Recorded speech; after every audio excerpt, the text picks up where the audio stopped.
Olá pessoal, bom dia.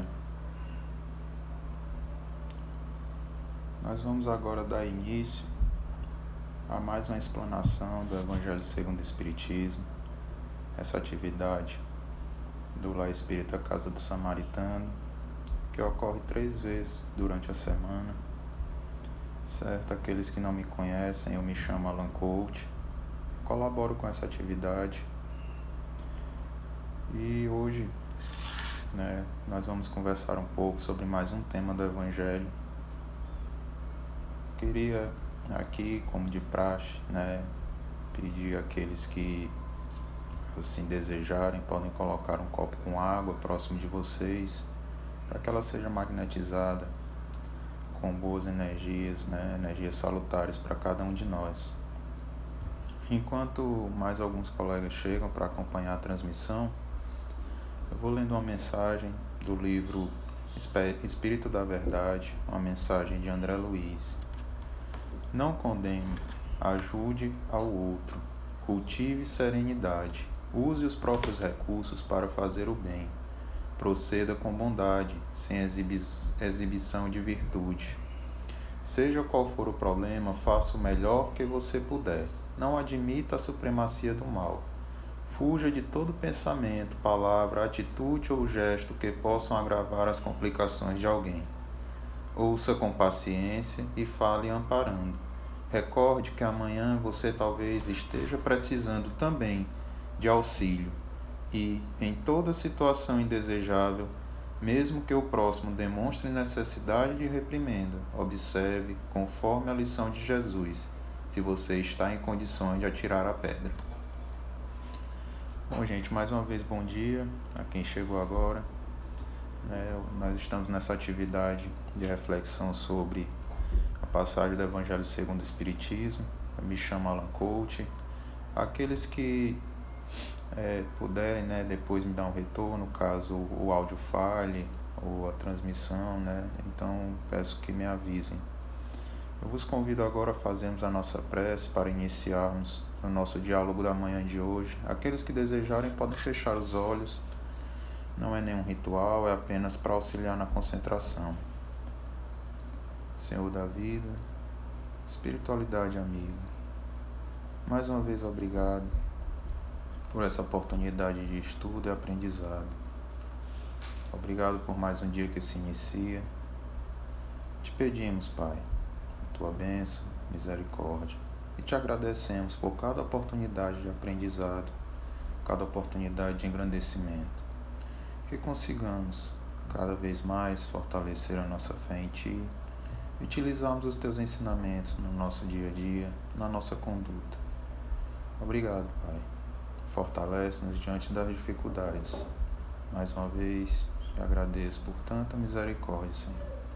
E abençoe a atividade da manhã de hoje e sempre, que assim seja. Bom, gente, hoje nós vamos dar início ao capítulo 10 do Evangelho segundo o Espiritismo. O capítulo 10 ele tem como título, Bem-aventurados os que são misericordiosos. E justamente nesse sentido, os espíritos da codificação, juntamente com Kardec, eles quiseram nesse capítulo nos alertar para a necessidade de praticarmos a misericórdia, mas não só de praticarmos a misericórdia, mas de também estarmos receptivos a ela. Misericórdia é essa que vai nos ajudar sempre a combater o orgulho, o egoísmo e a vaidade. Muitas vezes nós não estamos dispostos a perdoar e nem muitas vezes estamos dispostos a ouvir aqueles que nos magoaram e que estão com vontade de nos pedir perdão.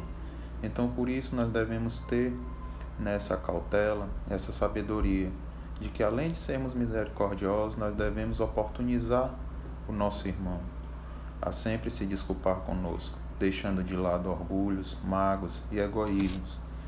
Então, é nesse sentido que Kardec vem nos alertar sobre essa orientação do Cristo, essa orientação que ele nos trouxe no Sermão do Monte, de que devemos praticar diariamente a misericórdia.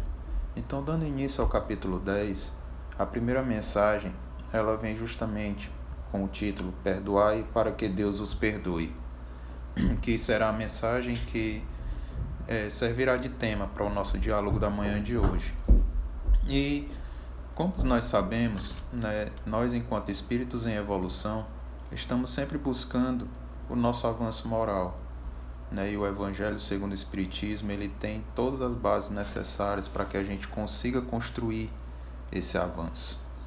E uma das primordiais alicerces que Kardec nos apresenta, que o Espiritismo nos esclarece, não como algo que o Espiritismo trouxe como inovação, mas apenas como algo que está sendo utilizado, está sendo mostrado a nós de uma forma mais clara, que é o fora da caridade não há salvação. Aí você deve se perguntar, mas Alan, o que é que tem a ver prática da caridade com o perdão, com ser misericordioso? O primeiro ponto é que ao praticarmos o perdão, né, como uma forma de caridade, a gente primeiro aprende que podemos fazer o mal devemos fazer o bem sem olhar a quem, né? E que não devemos fazer o mal ao nosso próximo, devemos buscar ajudá-lo, né, da melhor forma, da forma que nos for possível, da forma que estiver ao nosso alcance. Então o primeiro ponto é esse, não selecionar ou não agir com distinção a quem deve ou não receber o nosso perdão, a nossa misericórdia, o nosso auxílio. E nesse sentido, a pergunta 886 do Livro dos Espíritos, né, Kardec questiona qual o verdadeiro sentido da palavra caridade, como entendia Jesus. E a resposta dada pelos Espíritos ela é bem sucinta, bem objetiva e bem direta. Benevolência para com todos, indulgência para com as imperfeições dos outros e perdão das ofensas. Então percebam que a caridade ela vai muito além daquela questão do dar material, né, da esmola, como muitos de nós conhecem. Então, que a gente busque, né, também praticar essa caridade, que é a chamada caridade moral, com essa prática do perdão.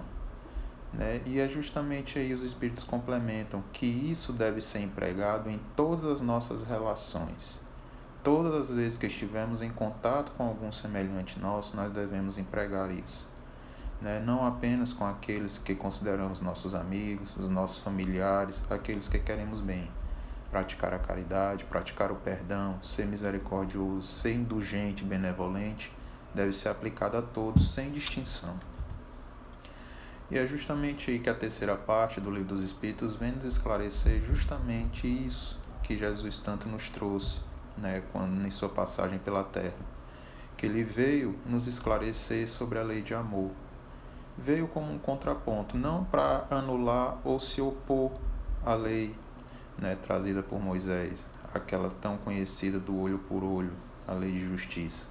Mas ele veio complementar, veio nos demonstrar que a justiça também pode ser feita através do amor, através do perdão. Que muitas vezes estamos sendo mais justos, oportunizando o próximo a reparar a sua falta e não castigando, agindo com amor, com indulgência. Então é justamente aí que o Evangelho de Jesus ele vem esclarecer a cada um de nós que o único caminho que nós temos é esse, de praticar a caridade, de internalizar todos esses ensinamentos e amar ao nosso próximo, fazer a ele aquilo que desejamos que nos seja feito. E muitas vezes o que nos impede justamente de fazer tudo isso, mesmo tendo todo esse esclarecimento às vezes, mesmo tendo toda essa vontade, é o que eu vos disse no início, o orgulho. A gente se acha, né, às vezes que está sendo injustiçado, ou que estamos agindo como tolos, ao oportunizar ao outro aquela oportunidade de reparar a falta, né? E muitas vezes esquecemos que talvez a atitude daquela pessoa ela pode ter sido um mero reflexo de alguma atitude impensada nossa, de alguma conduta nossa. Não estou aqui dizendo que é uma regra, não estou aqui isentando aquele que pratica o mal, mas que a gente possa fazer uma reflexão mais profunda em alguns sentidos, em alguns pontos, de que muitas vezes nós podemos cooperar para que toda aquela atitude tenha ocorrido, assim como também podemos cooperar para que ela não se agrave, para que a gente consiga colocar um ponto final naquela contenda, naquela desavença. Então que a gente saia desse sentido de achar que estamos sendo sempre atacados ou injustiçados, deixando o nosso orgulho, a nossa vaidade de lado, né? E que a gente perceba que devemos manter a calma, não tomar decisões tomadas pela raiva, pelo impulso, né? E um outro ponto bem importante para que a gente consiga colocar isso em prática é entender que não devemos querer impor ao próximo a nossa forma de pensar. Não devemos querer impor àqueles que estão próximos a nós como eles devem agir. Cada um tem o seu tempo, cada um tem o seu livre-arbítrio. Então, praticar esse perdão, né, que Jesus tanto nos traz, também é isso, é entender que cada um tem o seu tempo de aprendizado, tem a sua forma de expressar, né? Então, cabe a nós a orientação, às vezes, e não a imposição, né? O próprio Evangelho nos diz que o papel do cristão, do espírita, não é violentar nenhuma consciência, é apenas de saber compreender, através dessa prática, tentar colocar, né, a caridade e o perdão em nossas atitudes. E é justamente nesse sentido, né, como disse a mensagem inicial, né, que a gente consiga viver sem julgar ao próximo. E é como o André Luiz nos perguntou bem no final da mensagem, aqueles que acompanharam nos diz: será que estamos em condição de atirar a primeira pedra? Então é justamente aí que a gente perceba que assim como o nosso irmão erra conosco, em algum momento a gente vai acabar errando. Em algum momento a gente vai precisar desse perdão. Tem uma mensagem interessante no livro Fonte Viva, né, trazido esclarecimento por Emmanuel, justamente naquela passagem, né, do Novo Testamento, do argueiro e da trave no olho do irmão, que muitas vezes nós só observamos, né, o argueiro e esquecemos a trave que está no nosso. E Emmanuel vem, de uma forma mais aprofundada, nos esclarecer que isso reflete na receptividade que nós damos ao tentar, né, ou ao perceber que aquele irmão às vezes quer só reparar uma falta. Como foi dito, o bem-aventurado ser os misericordiosos consiste não só em perdoarmos, mas estarmos receptivos ao perdão. Estarmos receptivos a entender que aquele irmão ele pode se arrepender. Então, Emmanuel nos esclarece nessa passagem do livro Fonte Viva que às vezes desperdiçamos oportunidades valiosas de reparação de uma falta ou de finalizarmos uma contenda, uma desavença, simplesmente porque utilizamos dos nossos julgamentos, utilizamos do nosso preconceito e não oportunizamos aquela pessoa que muitas vezes vem de boa vontade, querendo apenas uma oportunidade de mostrar que pode agir diferente. Emmanuel ele utiliza até o termo que às vezes esse irmão vem com as mãos cheias de calos estes que demonstram que quando cometemos erros, o maior prejudicado somos nós mesmos. Calos que demonstram que nós passamos por dificuldades e que as cicatrizes ficam conosco, o aprendizado fica conosco, né? Então que a gente perceba que nós às vezes somos magoados, sim, mas aquela pessoa que magoa, ela sofre também. Ela também aprende. Uma hora ela vai passar por dificuldades, a vida vai lhe mostrar situações que aquela atitude dela é equivocada. Então surgem esses calos e às vezes surge nessa pessoa a vontade de reparação. Então que tenhamos essa sabedoria de perceber às vezes quando oportunizar o nosso irmão sem preconceito, para que ele consiga também reparar a falta que teve para conosco. E aí consiste na indulgência. Não estamos aqui para julgar, não estamos aqui para apontar os defeitos, né? Devemos ser indulgentes para com os outros. Severos nós devemos ser para conosco, tentando identificar as nossas faltas, tentando identificar o que é que nós ainda fazemos de errado, o que é que ainda nos traz dor, o que é que ainda causa sofrimento àqueles que nos rodeiam. Então é isso que nós devemos ser severos, é nesse sentido, de identificar as nossas falhas. E não apenas em apontar o dedo, não apenas em querer que o nosso irmão haja da forma que achamos que é o correto, ou que nos agrade da forma que nós achamos que devemos receber afeto ou carinho, né? E aí surge muitas vezes nesse sentido algo que o homem criou, né? Eu perdoo, mas eu não quero ver. Ou às vezes ele pratica o perdão para querer demonstrar aos outros o quanto é misericordioso. Então que a gente busque o perdão puro, o perdão sem condições, o perdão no qual a gente não diga ao nosso irmão: eu te perdoo, mas você vai ter que fazer isso, vai ter que agir dessa forma. Que a gente entenda que cada um tem o seu momento de aprender, cada um tem o seu momento de internalizar o ensinamento e tem a sua forma de agir. Só nos falta às vezes a percepção de que nem sempre todos vão agir da mesma forma que nós, mas o resultado pode ser o mesmo. O resultado pode ser tão salutar quanto aquele que nós achamos que só se daria com a nossa conduta. Então o perdão ele vem nos auxiliar também a evitarmos contendas que podem se arrastar por anos. Nós que nos propomos a estudar o Espiritismo sabemos que nossos atos refletem por toda uma posteridade, né? Que a nossa vida espiritual ela não cessa com a morte do corpo físico, né? Então a gente sabe que todo o aprendizado, toda a conduta que temos, ela é levada conosco, é gravada conosco. E muitas vezes essas desavenças também nos acompanham, sentimentos ruins nos acompanham. E aí pode desencadear vários processos de obsessão. Então por isso aquela orientação de Jesus de que a gente se reconcilie com o adversário ainda enquanto estamos com ele. Porque essa é a oportunidade que temos de reparar toda a falta, de deixar o orgulho de lado para evitar que essas contendas se arrastem por anos. Né? Como nos alerta a literatura espírita, a gente não vai sair dessa prisão de desavença, dessa prisão de troca de mágoas e de rancores, enquanto a gente não resolver essas diferenças. Não é fugindo, não é ignorando, não é deixando de conversar, não é se afastando que a gente vai resolver esses problemas. Então que a gente tenha essa sabedoria, né? Que saibamos que cada um de nós está aqui para ajudar nosso irmão a progredir. E esse progresso pode ser feito com esse abraço fraternal, com essa orientação àqueles que ainda agem de forma equivocada.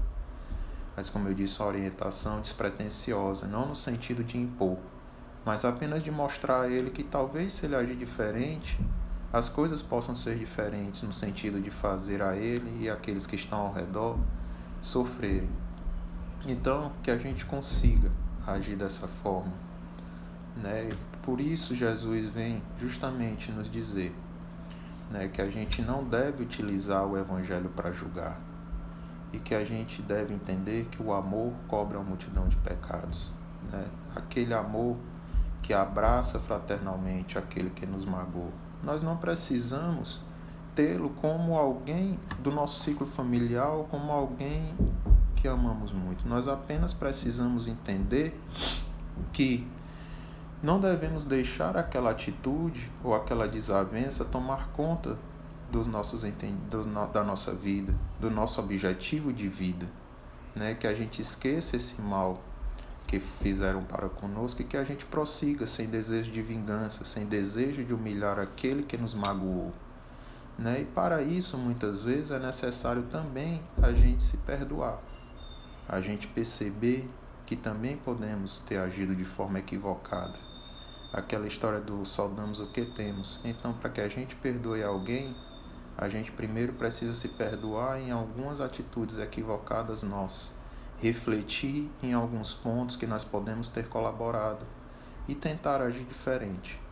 Fazer a nossa parte. Se o irmão, né, se aquele que nos magoou, ele vai estar receptivo a isso, nós não podemos forçá-lo a nada, mas cabe a nós fazer a nossa parte.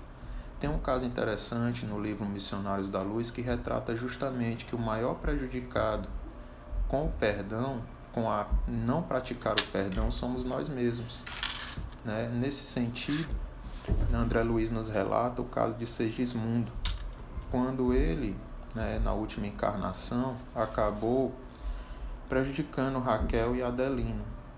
E após, né, terem feito os ajustes no plano espiritual, Raquel e Adelino, nessa nova encarnação, resolveram receber Segismundo como seus filhos. E no caso, no livro, André Luiz nos conta que foi necessário o auxílio da equipe espiritual do nosso lar, porque a concepção não estava conseguindo se completar, porque de forma inconsciente a Adelino ainda guardava alguma mágoa, algum medo daquele irmão que o tanto lhe fez mal. E isso acabava de forma inconsciente matando as suas células reprodutoras, impedindo que a concepção se efetivasse. Então perceba que quando a gente internaliza sentimentos ruins, sentimentos de mágoas, o maior prejudicado somos nós. São os calos que Emmanuel nos traz, né? Que às vezes nos adoece, que às vezes nos impede de prosseguir. Então por isso, esse sentido do perdoar para que Deus os perdoe, porque a gente tem que estar de coração puro para avançar, para nos ser oportunizado progredir, praticar a caridade e praticar o amor. Perdão, ele traz esperança de melhoramento. Que a gente se livre desse medo de, se eu perdoar, eu vou ser tido como besta ou vou ser magoado novamente. Você está fazendo a sua parte. E você só vai saber se realmente aquele perdão vai surtir efeito se você oportunizar aquela pessoa a agir de forma diferente. Nós devemos usar, às vezes, essa percepção não apenas para julgar, mas para entender que podemos sim dar oportunidade àqueles que nos magoaram. Você não precisa se desarmar por completo. Como foi dito, você precisa apenas oportunizar. Você precisa apenas entender que pode acontecer daquela pessoa agir diferente e que não se deve guardar essa mágoa, esse rancor, para que isso guie os seus passos, para que isso guie a sua vida. Então que a gente consiga internalizar isso, né? Tirando essa mágoa de dentro de nós e buscando esse progresso, buscando se aproximar de todos a quem for possível para termos justamente esse progresso coletivo, né? E que a gente saiba que muitas vezes quando a gente se vinga, como nos alerta Emmanuel, como a gente quer apenas humilhar aqueles que nos magoaram, a gente está agindo como verdadeiros doentes da alma, né? Ele nos diz que o doente não é aquele que nos atacou, somos nós quando nos colocamos na posição de revide. Aquele que ataca, ele está precisando mais de auxílio e de orientação do que de julgamento. Aí voltamos à questão da lei de justiça, de aplicar a justiça através da caridade, através do amor, através da benevolência, através desse perdão, né? Então que a gente tenha essa percepção, que a gente consiga internalizar esses pensamentos, que a gente consiga internalizar tudo isso, né, que esse capítulo nos traz, que saibamos que ao perdoar o próximo, nós estamos nos perdoando, porque aprendemos que temos também atitudes equivocadas, estamos nos livrando de algo que pode muitas vezes nos trazer prejuízos morais, prejuízos físicos, prejuízos espirituais. E estamos praticando a caridade porque não no sentido de que somos melhores, mas de que a gente já entendeu, já internalizou esses ensinamentos trazidos por Jesus. Então que consigamos, né, prosseguir a nossa jornada, prosseguir, dar continuidade a este dia, a esta semana, levando conosco essa mensagem do livro Meimei, do Espírito Meimei, no livro Pai Nosso. O perdão em qualquer tempo é sempre um traço de luz, conduzindo nossa vida à comunhão com Jesus.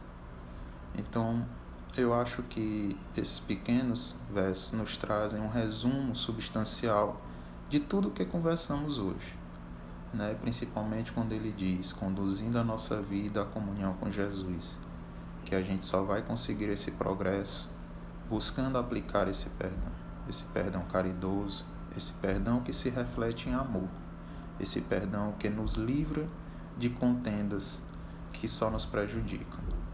Então, pessoal, mais uma vez é um prazer conversar com todos vocês, é um prazer participar dessa atividade que o Lex desenvolve de reflexões sobre o Evangelho segundo o Espiritismo.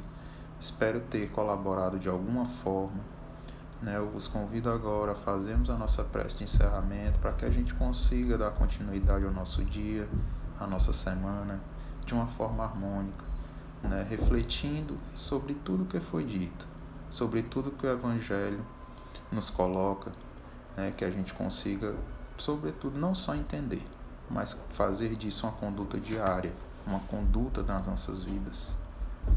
Então, aqueles que desejarem podem fechar os olhos, né, para auxiliar na concentração.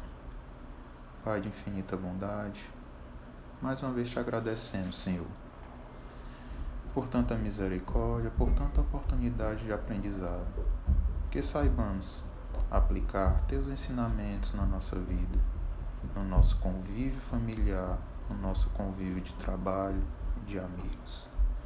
Que saibamos que não estamos desamparados mesmo diante das dificuldades, que consigamos fortalecer a fé em Ti e tirar o aprendizado necessário para sempre buscarmos esse progresso. Obrigado, Pai, pelo ensinamento que muitas vezes vem também através da dor, mas cabe a cada um de nós trabalhar e buscar utilizar isso em proveito da nossa evolução. Pedimos-te paciência e só temos gratidão a Ti, Senhor. Auxilia cada irmão enfermo, a cada irmão que necessita de amparo, seja do plano físico ou espiritual. Dê-nos uma semana de paz, um convívio harmônico com aqueles que nos rodeiam. Mais uma vez, obrigado, que assim seja. Bom, gente, muito obrigado a todos que nos acompanharam até aqui. Eu muito agradeço a todos vocês e tenham todos um bom dia e uma ótima semana. Até a próxima.